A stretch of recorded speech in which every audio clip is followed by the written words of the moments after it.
दोस्तों आपको मिलवाते हैं। ये हैं श्री मेवालाल यादव, इनको हम लोग मेवा दादा कहते हैं और एक पुराने बहुत ही अच्छे गायक कलाकार हैं। तो इनके मुखार बिंदु से आपको एक गीत आज सुनवाते हैं। तो आप सुनाइए कोई एक देवी गीत।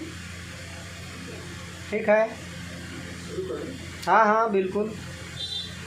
अरे झूर झूर निबिया गछिया, वाह आए राम, वाह वाह वाह वाह। झूर झूर आई निबिया गछिया, बजी झी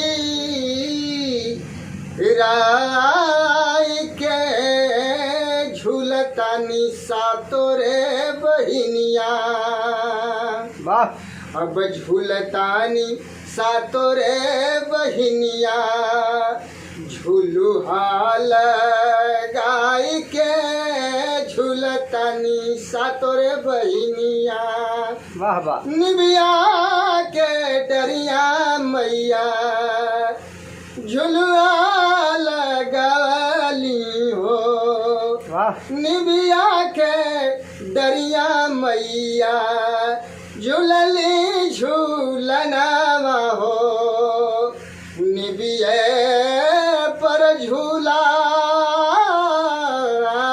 रामा, निबिया पर झूला अब लगवली ए मैया कि झूलतानी सातोरे बहिनिया, झूलुहाल गाय के झूलतानी सातोरे बहिनिया, जय हो झूर जय। झूर आई निबिया गछिया, बजी झी राय के झूलतानी सातोरे बहिनिया, वाह। झूलुहाल गाय के झूलतानी सातोरे बहिनिया। वाह वाह वाह वाह, बहुत अच्छे बहुत अच्छे।